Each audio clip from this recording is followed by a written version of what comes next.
বেগম রোকেয়া যদি না থাকতো তাহলে আজ এই নারীগুলার সুন্দর সুন্দর সংসার থাকতো, এরকম কথা আমরা অহরহই শুনি।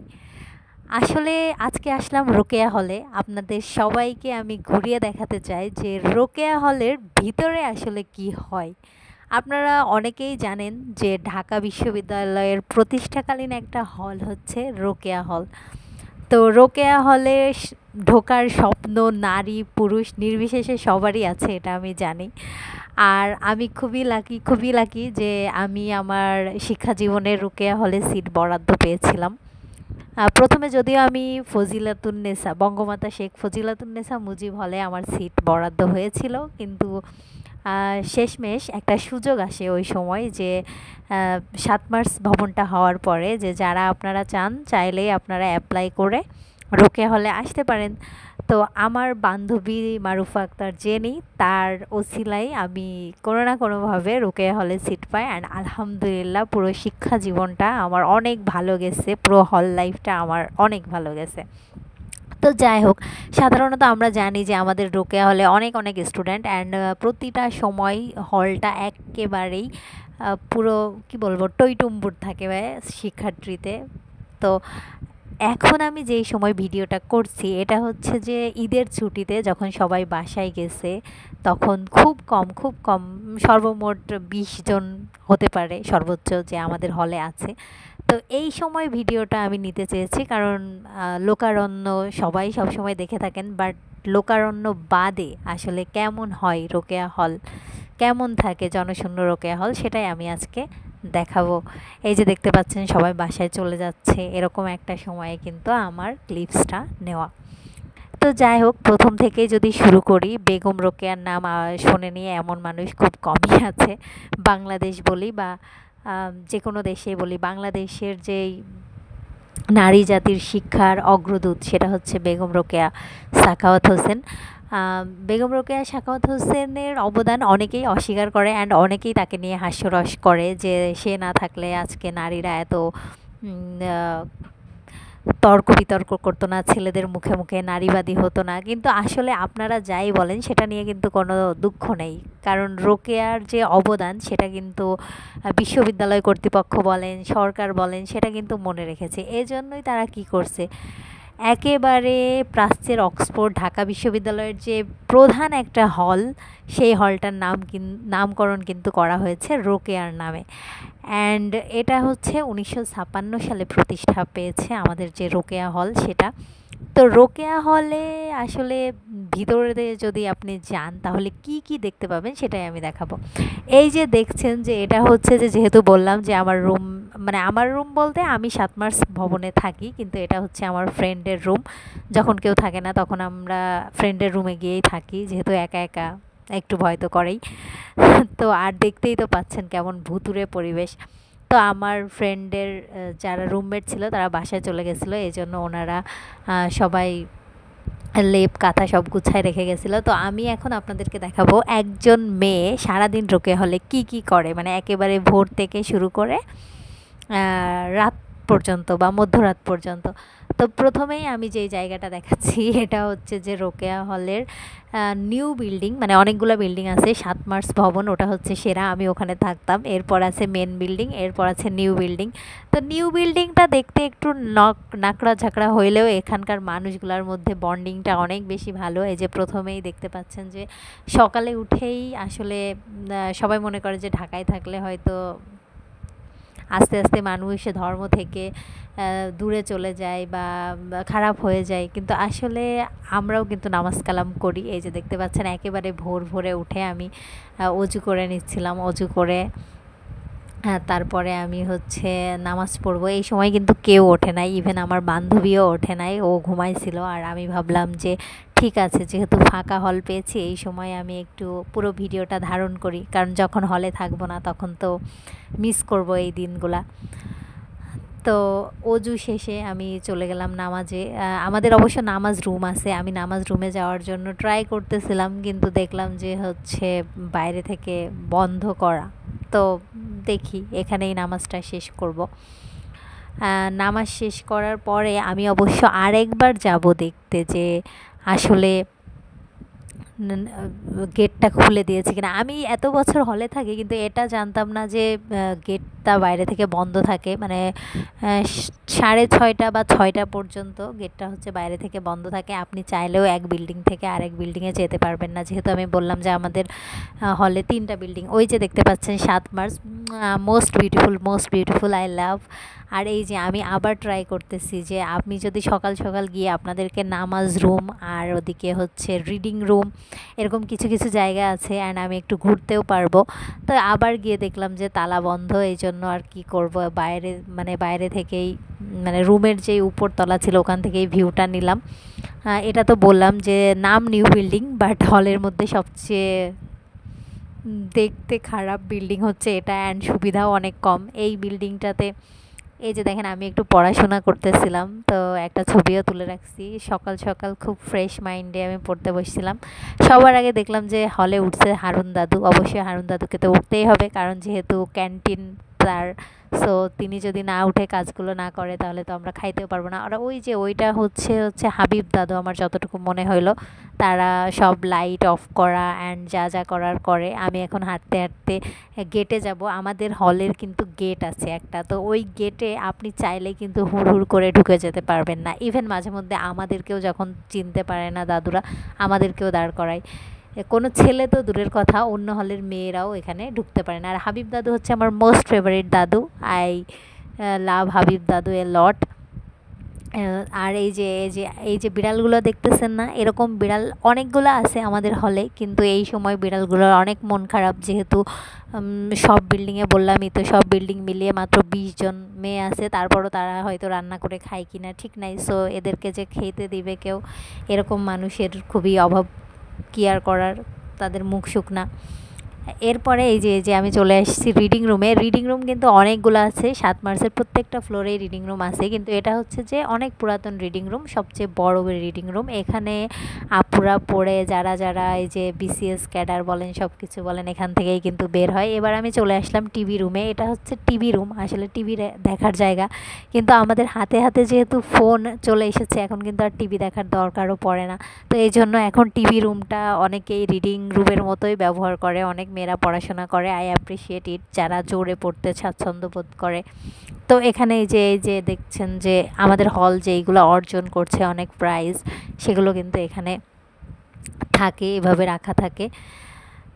তো পুরো জায়গাটা আমি ঘুরতেছিলাম, ওদিকে দাদুরাও আসতেছিল, এসে সব কিছু খুলে টুলে দিচ্ছিল। আমি তো বললামই, যদি অনেক মেয়ে থাকে তখন ভিডিও নেওয়াটা ঠিক হয় না, এই জন্যই আমি যখন কেউ নেই। এই যে এখানে একজন আপু নামাজ পড়তেছিল, এটা হচ্ছে নামাজ রুম। নামাজ রুম কিন্তু আমাদের একটা ছিল, ওই নামাজ রুমটা একটু স্যাঁতসেঁতে, তো অনেক দিন থেকে আমাদের দাবি ছিল একটা নামাজ রুম। তো আলহামদুলিল্লাহ এখন যিনি নতুন প্রভোস্ট হয়েছেন, ওনার তত্ত্বাবধানে একটা নতুন নামাজ রুম হয়েছে। খুব খুব ভালো লাগছে এখানে নামাজ কালাম পড়তে, অনেক নিট অ্যান্ড ক্লিন। অ্যান্ড বললামই তো 7 মার্চ। এরপরে আমি আবার চলে গেলাম নামাজ রুমে, অনেকক্ষণ বসেছিলাম আপনাদেরকে দেখাবো বলে। তো বললাম তো নামাজ রুমটা অনেক ভালো, আর যিনি এটার উদ্বোধন করছেন হোসনে আরা ম্যাম। এরপরে আমি 7 মার্চটা আপনাদেরকে ঘুরে দেখাবো। তো 7 মার্চের বিল্ডিংগুলো সাধারণত এরকম, এই যে টাইলস করা, অ্যান্ড প্রত্যেকটা ফ্লোরে 24টা করে রুম আছে। তো 24টা রুম, 11তলা বিল্ডিং, সো বুঝতেই পারছেন কতগুলো রুম। এই যে উপর থেকে ভিউ, 7 মার্চের উপর থেকে এটা হচ্ছে ভিউ, আপনারা আসলেই দেখতে পারবেন। অবশ্য আসতে পারবেন না, যদি কারো একান্তই ঢোকার দরকার হয় তাহলে দাদুদেরকে অনেক রিকোয়েস্ট করতে হয়, তারপরও ঢুকতে পারবেন না যদি না হচ্ছে ম্যামরা পারমিশন দেয়। এই যে এটা হচ্ছে যে আমি বিভিন্ন ফ্লোরের থেকে এখানে মাঠের ভিউটাও নিয়ে নিচ্ছি আপনাদেরকে দেখানোর জন্য। আবারও আমি বলছি, আজকে কিন্তু কোনো আপুকে আপনারা দেখতে পারবেন না, কারণ আমি যখন ভিডিওটা নিয়েছি তখন হলে কেউই ছিল না। আর এরকমই করতে হয়, যেহেতু অনেক আপু পর্দা মেনটেন করেন, সো আমি চাইলেই তাদের ভিডিও করে তো আর দিয়ে দিতে পারি না, তো অনেক সতর্কতায় অবলম্বন করতে হয়। তো এরপরে আমি চলে আসলাম যে আমার একটা প্রিয় জায়গা, এটা হচ্ছে আমার ফ্লোর। আমি হচ্ছে 7 মার্চের দোতলা ভবনের 219 নাম্বার রুমে থাকি। আমার ফ্লোরের যে রিডিং রুম, প্রত্যেকটা ফ্লোরে ফ্লোরে কিন্তু রিডিং রুম আছে। তো এই ফ্লোরের রিডিং রুমে আমি আসলাম, এসে আমি কিছুক্ষণ পড়াশোনা করার ট্রাই করলাম। তো যাই হোক, যতই হোক, পড়াশোনা যতই করি আমাকে তো কাজটা শেষ করতে হবে। এজন্য আমি কিছুক্ষণ পড়াশোনা করার পরে কিন্তু আবার ব্লগিংয়ের জন্য বাইরের দিকে চলে যাব। আর আমার ফুল ভিডিওটা দেখলেই আপনারা পুরো রোকেয়া হলটা এক্সপ্লোর করতে পারবেন। আর যারা তোমরা নতুন নতুন ভর্তি হবা তারা অবশ্যই ভালো ভালো রেজাল্ট করে ভর্তি হওয়ার ট্রাই করবা, কারণ দেখা যায় যে আমি যতটুকু দেখছি প্রথম দিকে কিন্তু রোকেয়া হলই বরাদ্দ দেয় প্রথম সিরিয়ালে যাওয়ার পরে। তো এইভাবে এই যে 219, এটা হচ্ছে আমার রুম। আমার রুমের সামনের ডেকোরেশনটা তোমাদেরকে দেখাবো। ওয়াও, কি সুন্দর দেখতেছো, অনেক সুন্দর। আমার রুমে থেকে মানে মনটা ভালো হয়ে যায়। যখন মন খারাপ থাকতো তখন আমি এখানে থাকতাম। এই যে এটা হচ্ছে পার্লার, আমাদের রোকেয়া হলের পার্লার। তো পার্লারের সার্ভিস যদিও অত বেশি ভালো না সবাই বলে, তারপরও মাঝে মধ্যে যখন কাউকেই পাওয়া যায় না তখন কিন্তু পার্লার থেকে একটু সাজুগুজু করে নেওয়া হয়। এরপরে এটা হচ্ছে পত্রিকার রুম। এখানে হচ্ছে পত্রিকা দেওয়া থাকে, আপনি চাইলেই এখানে পড়তে পারবেন। আর পত্রিকার মধ্যে আসলে আমার একটা ব্যাপারে খুবই মেজাজ খারাপ হয়, সেটা হচ্ছে প্রথম আলো পত্রিকা কেন জানি তারা নেয় না। এই যে লিফট, আমাদের কিন্তু 1 2 3 তিনটা জায়গায় লিফট আছে 7 মার্চ বিল্ডিংয়ে, যেহেতু 11তলা বিল্ডিং। আর এটা হচ্ছে হিন্দু ধর্মাবলম্বীদের জন্য প্রার্থনা কক্ষ। এটা হচ্ছে ডক্টর জিনাত হুদা ম্যাম উদ্বোধন করে দিয়ে গিয়েছিলেন। তো এরপরে এই যে লিফটে করে আপুরা চলে যাচ্ছে, আমিও হচ্ছে আর একটু উপরে যাওয়ার ট্রাই করছিলাম। একদম উপর থেকেও আপনাদের ভিউটা দেখাবো। আমাদের যে 11তলা, আমার মনে আছে যে আমি যখন ফার্স্ট ইয়ারে ছিলাম এমনই একটা দিনে তিশা আমাকে সবার প্রথম উপরতলায় নিয়ে গেছিলো, 11তলায়। তো 11তলা থেকে যে সুন্দর একটা ভিউ পাওয়া যায় আসলে বলে বোঝানো যাবে না। এই যে আপনারাই দেখেন যে কি সুন্দর একটা ভিউ। মানে যদি আপনার মন খারাপ থাকে, বিষণ্ণতা, একাকিত্ব, ডিপ্রেশন, সব কিছুর সমাধান কিন্তু এই রোকেয়া হলের এই 11তলার ফ্লোরটা।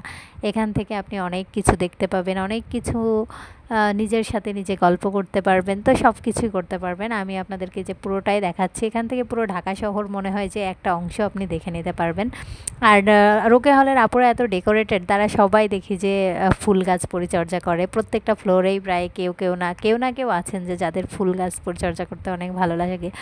এই যে কৃষ্ণচূড়া ফুল দেখতে পাচ্ছেন, ওই সময় কৃষ্ণচূড়া। আর এই যে ছাদ, আমরা কিন্তু খুবই একটা আনফর্চুনেট ব্যাপার, আমরা কখনোই ছাদে উঠতে পারি না, কারণ এর আগে দুঃখের সাথে বলছি যে অনেক আপুরা বা ভাইয়েরা সুইসাইড করার জন্য এই ছাদকে বেছে নেয়। এই জন্য আসলে আমাদের নিরাপত্তার স্বার্থেই কর্তৃপক্ষ এই ছাদগুলো বন্ধ করে রাখে। তো এখানে আমি অনেকক্ষণ ছিলাম, যেহেতু ভালো লাগছিল, সকালবেলার সুন্দর বাতাস, একটা শান্তি শান্তি ফিল। সো এই যে রোকেয়ার মূর্তিটা দেখতে পাচ্ছেন, বেগম রোকেয়ার মূর্তি, যেহেতু রোকেয়া হাউসও তার একটা স্কাল্পচার তো থাকবেই। তো এরপর আমি আসলে এখানে অনেকক্ষণ থাকার পরে নামার পরে দেখলাম যে আসলে এটা হচ্ছে চারুকলার স্টুডেন্টদের যে অনেক আঁকাআঁকি করতে হয়, এই জন্য এগুলো দেওয়া। এরপরে হচ্ছে কে উদ্বোধন কবে করছে সেগুলো এখানে লেখা। তো এই যে এটা হচ্ছে আমাদের বের হওয়ার রাস্তাটা, 7 মার্চ থেকে বের হওয়ার রাস্তা হচ্ছে এটা। খুবই সুন্দর, খুবই সুন্দর। আপনি আসলে না গেলে বুঝবেন না যে কত সুন্দর। তো আমি আপনাদেরকে তারপরও যতটুকু সম্ভব দেখানোর ট্রাই করছি। এই যে সবাই জানে যে রোকেয়া হল, কিন্তু রোকেয়া হলের ভিতরেও যে আরেকটা হল আছে আমি শিওর যে এটা কেউ জানে না। তো আমি আপনাদেরকে সেখানেই নিয়ে যাব গুটি গুটি পায়ে। ওই হলটার নাম হচ্ছে নব ফয়জুন্নেসা চৌধুরানী হল। তো চলেন আমরা যাই ওখানে। ফয়জুন্নেছা হলে আসলে কারা থাকে এটা জানার বিষয়। ফয়জুন্নেছা হলে আসলে যারা থাকে তারা হচ্ছে যে পিএইচডি স্টুডেন্ট অর এমফিল করে, মানে এমনিতেই অনার্স মাস্টার শেষ, এরপরেও যদি আপনার পড়াশোনা করার ইচ্ছা থাকে তাহলে কিন্তু আপনি এই হলে থাকতে পারবেন। তো এই হলে থাকাটাও একটা ভালো ব্যাপার, কারণ যখন মানুষ ডিপ্রেশনের সর্বোচ্চ পর্যায়ে চলে যায় মাস্টার্স শেষে, তখন তার একটা থাকার জায়গা, শান্তির জায়গার অভাব থাকে। তো এটাই হচ্ছে সেই শান্তির জায়গা আমি বলবো। যাই হোক, এটাও আমি আপনাদেরকে দেখালাম। সরস্বতী পূজা যখন হয় এখানে সবাই আসে। আর এটা হচ্ছে যে আমি দেখতেছিলাম যে ডাইনিং ক্যান্টিনের খাবার কিভাবে তৈরি করে। সো চুরি চুরি করে আমি একটু ভিডিও করছিলাম। ভিডিও করার পরে আমি চলে যাব ডাইনিংয়ে। এটাকে ডাইনিং বলে না, মানে আমাদের অনেকগুলো নাম আছে। তো এটা হচ্ছে ক্যান্টিন, মেন বিল্ডিংয়ের নিচে এটার অবস্থান। তো আমি ভাইয়াকে গিয়ে জিজ্ঞেস করলাম রুটি পরোটা মরোটা কিছু আছে কিনা। সো তখনও তৈরি হয়েছিল না, যেহেতু অনেক সকাল। এখন কিন্তু ভোর মানে 7টা বাজে, 7টাও বাজে নাই, 6টা 45 এরকম বাজে। তো আমি রুটি নিতে গেলাম। এই যে এই রুটি দুইটা পড়ে আসছে, তো এখন ডিম ভাজি তো লাগবে। সো ওনাকে বললাম এই যে রোকেয়া হলের ক্যান্টিন। আপনারা ভালো করে দেখে নেন, কখনো আসলে অবশ্যই আমি আপনাদেরকে খাওয়াবো এখান থেকে। তো ক্যান্টিনটা ঘোরার পরে এবার হচ্ছে আমি চলে যাব কোথায়, এবার আমি চলে যাব রুমেই, হয়তো চলে যেতে হবে, কারণ সব কিছুই তো মোটামুটি ঘোরা শেষ, আর তো কিছু দেখানোর নাই। এই যে রুটিটা নিয়ে আমি চলে যাব এখন। না না না, রোকেয়া বিতর্ক অঙ্গন, আচ্ছা এটা হচ্ছে আমার রোকেয়া বিতর্ক অঙ্কন নিয়ে কিছু যদি বলি, যে আকসা নিঝুম আপু যিনি তৌকির ভাইয়ার স্ত্রী, উনি কিন্তু এই রোকেয়া বিতর্ক অঙ্গনের একজন সদস্য ছিলেন, আর আমি ওখান থেকে ওনাকে চিনতাম। তো যাই হোক, আপুর জন্য আমার খুব খারাপও লাগে। এই যে নৃত্যকলা কক্ষ, তো সব কিছুই আছে আপনি যদি রোকেয়া হলে আসেন। আর রোকেয়া হলে কিন্তু একটা সাফারিংস আছে, সেটা হচ্ছে যে গোসলের সময় সিরিয়াল দিতে হয়। এই যে আমি সিরিয়ালে দাঁড়াইছিলাম, এরপরে গোসল টোসল করে এসে আবার করতে হবে কি রান্না বান্না। সো রান্না বান্না করার পরে দেখেন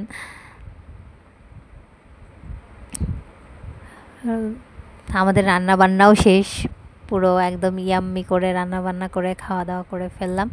গাইজ, এটা ছিল পুরো রোকেয়া হল। নেক্সট টাইম আরও জনপূর্ণ রোকেয়া হল দেখাবো।